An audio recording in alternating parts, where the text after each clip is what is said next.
नमस्कार मित्रांनो, श्री गुरुदेव दत्त. आपले सर्वांचे मनपूर्वक स्वागत आहे. आजच्या या व्हिडिओमध्ये आपण गुरुपौर्णिमेच्या दिवशी गुरुचरित्र पारायण का करावे, ते कसे करावे, पूजा विधी काय आहे आणि कोणते नियम पाळावेत, संकल्प कसा करावा, पारायणाचे महत्त्व काय आहे आणि त्यांचे आध्यात्मिक लाभ कोणते आहेत, याची सविस्तर माहिती जाणून घेणार आहोत. जर तुम्ही पहिल्यांदाच गुरुचरित्र पारायण करणार असाल तर हा व्हिडिओ शेवटपर्यंत नक्की पहा. या व्हिडिओनंतर तुम्हाला कोणालाही विचारण्याची गरज पडणार नाही. चला तर मग श्री दत्तगुरूंचे स्मरण करून आजच्या व्हिडिओची सुरुवात करूया. श्री गुरुदेव दत्त, श्री गुरुदेव दत्त, श्री गुरुदेव दत्त. गुरुपौर्णिमा 2026ची कधी आहे? तर सन 2026 गुरुपौर्णिमा शुक्रवार 31 जुलै 2026 रोजी साजरी करणार आहेत. या दिवशी दत्तभक्त, नाथ संप्रदाय, वारकरी संप्रदाय तसेच अनेक आध्यात्मिक परंपरांमध्ये विशेष पूजा, नामस्मरण, गुरुचरित्र पारायण आणि गुरुपूजन केले जाते.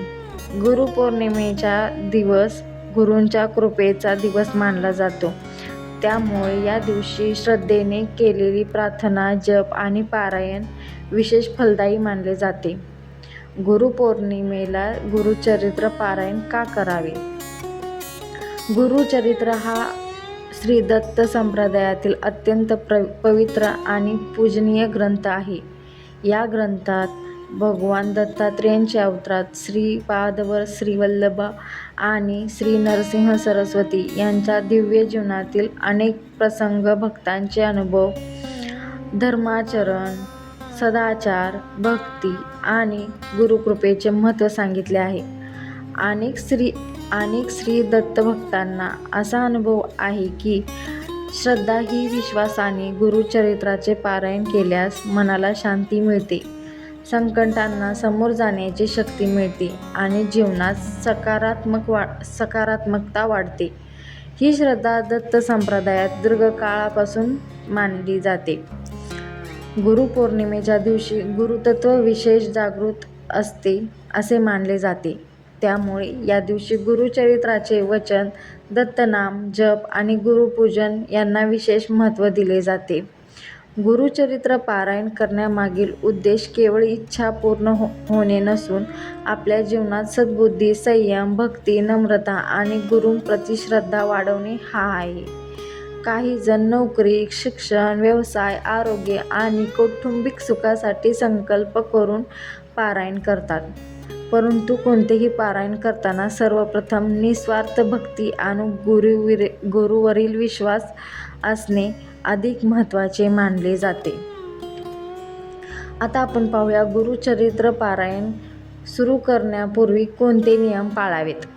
मित्रांनो, कोणतेही पारायण हे केवळ ग्रंथ वाचणे नसते. ते श्रद्धा, भक्ती आणि मनशुद्धी केलेले एक साधन असते.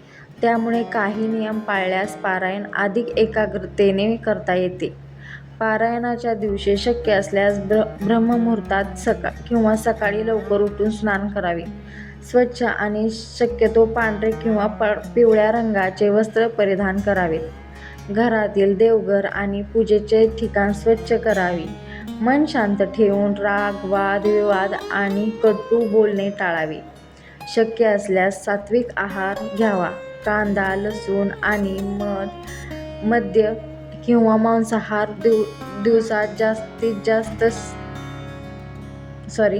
मांसाहार टाळावा. दिवसात जास्तीत जास्त वेळ श्री गुरुदेव दत्त, श्री स्वामी समर्थ, ओम श्री गुरु दत्तात्रेय श्रीपाद श्रीवल्लभाय नमः या नामाचा जप करावा. मोबाईल, टीव्ही किंवा इतर गोष्टींमध्ये वेळ न घालवता मन पूर्णपणे पारायणात लावावे. लक्षात ठेवा, नियमांपेक्षा श्रद्धा आणि भाव अधिक महत्त्वाचा आहे. आता तुम्हाला सांगते पारायणासाठी संकल्प कसा करावा. पूजा सुरू करण्यापूर्वी हातात थोडे पाणी, अक्षदा आणि फूल घ्यावे. मनात श्री गुरु दत्तगुरूंचे स्मरण करून अशी प्रार्थना करावी.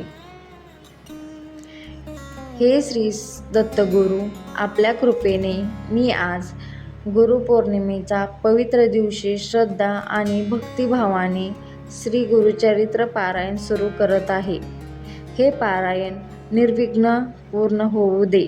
मला सद्बुद्धी, आरोग्य, मन शांती आणि आपल्या चरणी अखंड भक्ती प्राप्त होऊ दे. श्री गुरुदेव दत्त. श्री स्वामी समर्थ. ओम श्री गुरुदत्तात्रेय श्रीपाद श्री वल्लभाय नमः. असा जप करून यानंतर हातातील पाणी जमिनीवर किंवा तांब्यात सोडावे. असा संकल्प तुम्ही करू शकता. आता मी तुम्हाला सांगते पूजेसाठी लागणारे साहित्य. पूजा सुरू करण्यापूर्वी हे साहित्य जवळ ठेवा. श्री गुरुचरित्र ग्रंथ, श्री दत्तात्रेयांचा फोटो किंवा मूर्ती, पाट आणि स्वच्छ पिवळे वस्त्र किंवा पांढरे वस्त्र, हळद, कुंकू आणि अक्षदा, ताजी फुले किंवा हार, तुपाचा किंवा तेलाचा दिवा, अगरबत्ती आणि धूप. नैवेद्यामध्ये तुम्ही साखर, खडीसाखर, फळे किंवा घरचा सात्विक प्रसाद तुम्ही ठेवू शकता. तांब्यात स्वच्छ पाणी आणि घंटा असल्यास तीही ठेवावी. आता नंतर पाहूया पूजा कशी करावी. सर्वप्रथम श्री गणेशाचे स्मरण करावे. नंतर श्री दत्तात्रेयांचा फोटो किंवा मूर्तीला हळद, कुंकू, अक्षदा आणि फुले अर्पण करा. दिवा आणि अगरबत्ती लावा. मनापासून श्री गुरुदेव दत्त या नामाचा किमान 11, 21 किंवा 108 वेळा जप करा. त्यानंतर गुरुचरित्र ग्रंथाला नमस्कार करून त्यावर फूल अर्पण करून आता शांत आणि प्रसन्न मनाने पारायण सुरू करा. गुरुचरित्र पारायण कसे करावे. मित्रांनो, श्री गुरुचरित्र पारायण हा श्री दत्त संप्रदायातील अत्यंत पवित्र ग्रंथ आहे. पारायण करताना घाई न करता प्रत्येक अध्याय श्रद्धेने आणि भावपूर्वक वाचावा. प्रत्येक शब्द हा गुरूंचा आशीर्वाद आहे अशी मनात भावना ठेवावी.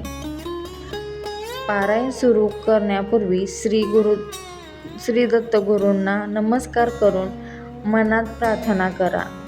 हे गुरुदेव, माझे हे पारायण आपल्या कृपेने निर्विघ्न पूर्ण होऊ दे.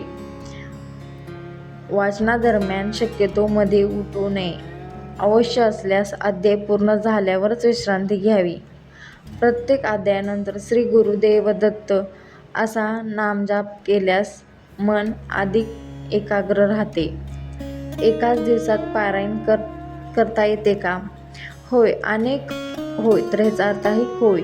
अनेक गुरु पौर्णिमेच्या दिवशी संपूर्ण 53 अध्यायांचे पारायण एका दिवसात करतात. हे पारायण सकाळी लवकर सुरू करून मध्ये थोडा वेळ विश्रांती घेऊन संध्याकाळपर्यंत पूर्ण केले जाते. जर पूर्ण ग्रंथ एका दिवसात वाचणे शक्य नसेल तर आपल्या वेळेनुसार 7 दिवस किंवा 14 दिवसातही पारायण करता येते. मुख्य गोष्ट म्हणजे सातत्य, श्रद्धा आणि भाव. पारायणादरम्यान कोणत्या गोष्टी टाळाव्यात. पारायण करताना अनावश्यक गप्पा, राग, वादविवाद आणि नकारात्मक विचार टाळावेत. खोटे बोलणे, कोणाचा अपमान करणे किंवा मन दुखवणारे वर्तन टाळण्याचा प्रयत्न करावा. घरात शांत आणि सात्विक वातावरण ठेवावे. शक्य असल्यास दिवसभर दत्तनामाचा जप किंवा भक्तिगीते लावावीत. पारायण पूर्ण झाल्यावर काय करावे. पारायण पूर्ण झाल्यावर श्री दत्तगुरूंना मनापासून नमस्कार करा. त्यानंतर दिवा, धूप आणि नैवेद्य अर्पण करा. शक्य असल्यास श्री दत्तांची आरती म्हणा आणि सर्वांच्या कल्याणासाठी प्रार्थना करा. यानंतर प्रसाद सर्वांना वाटावा. पारायण पूर्ण झाल्यावर आपल्या गुरूंचे, आईवडिलांचे आणि वडीलधाऱ्यांचे आशीर्वाद घेणे अत्यंत शुभ मानले जाते. पारायणाचे खरे फळ काय. गुरुचरित्र पारायणाचे सर्वात मोठे फळ म्हणजे मनशांती, गुरुवरील दृढ श्रद्धा आणि सद्बुद्धी. दत्त संप्रदायात अशी श्रद्धा आहे की भक्तिभावाने केलेले पारायण संकटांना सामोरं जाण्याचे धैर्य देते, मन सकारात्मक ठेवते आणि आध्यात्मिक प्रगतीस मदत करते. पारायण करताना केवळ इच्छा पूर्ण व्हावी म्हणून नव्हे, तर हे गुरुदेव मला योग्य मार्ग दाखवा आणि सदाचाराने जगण्याची प्रेरणा द्या, अशी भावना ठेवणे अधिक महत्त्वाचे असते. गुरुपौर्णिमेच्या दिवशी आणखी कोणते पुण्यकर्म करावेत? मित्रांनो, गुरुचरित्र पारायणाबरोबरच या दिवशी काही सत्कर्मी केल्यास त्यालाही विशेष महत्त्व दिले जाते. शक्य असल्यास आपल्या गुरूंचे, आईवडिलांचे आणि वडीलधाऱ्यांचे चरण स्पर्श करून त्यांचे आशीर्वाद घ्यावेत. त्यांच्या आशीर्वादापेक्षा मोठी संपत्ती दुसरी नाही. या दिवशी गरीब आणि गरजू लोकांना अन्नदान, वस्त्रदान आणि आपल्या शक्तीनुसार मदत करावी. शास्त्रांमध्ये दान हे अहंकाराशिवाय आणि निस्वार्थ भावनेने करावे असे सांगितले जाते. गुरुपौर्णिमेच्या दिवशी श्री गुरुदेव दत्त, श्री स्वामी समर्थ या नामाचा जास्तीत जास्त जप करावा. घरात दत्तभक्तीची गाणी, भजने किंवा नामस्मरणाने वातावरण ठेवायचे. श्री गुरुचरित्र पारायणानंतर कोणती प्रार्थना करावी? पारायण पूर्ण झाल्यावर डोळे मिटून मनापासून अशी प्रार्थना करा. हे श्री दत्तगुरु, आपल्या कृपेने माझे हे गुरुचरित्र पारायण पूर्ण झाले. या पारायणात माझ्याकडून जाणून किंवा अजाणतेपणी काही चुक्या झाल्या असतील तर त्या क्षमा कराव्यात. मला सद्बुद्धी, संयम, चांगले आरोग्य, मनशांती आणि आपल्या चरणी अखंड भक्ती द्यावी. माझ्या कुटुंबावर आपली कृपादृष्टी सदैव राहू दे. श्री गुरुदेव दत्त. अशी तुम्ही प्रार्थना करू शकता. गुरुपौर्णिमेचा खरा संदेश. मित्रांनो, गुरुपौर्णिमा म्हणजे केवळ पूजा, पारायण किंवा विधी नाही. हा दिवस आपल्याला शिकवतो की जीवनात योग्य मार्ग दाखवणाऱ्या प्रत्येक व्यक्तीबद्दल कृतज्ञता राहावी. गुरूंच्या शिकवणीनुसार सत्य, प्रामाणिकपणा, नम्रता, सेवा आणि सदाचार यांचा स्वीकार करावा. हीच गुरुपौर्णिमेची खरी साधना आहे. मित्रांनो, आज आपण गुरुपौर्णिमा 2026 कधी आहे, गुरुचरित्र पारायण का करावे, त्याचे नियम, संकल्प, पूजा साहित्य, संपूर्ण पूजा विधी, पारायण कसे करावे आणि त्याचे आध्यात्मिक महत्त्व या विषयावर सविस्तर माहिती जाणून घेतली.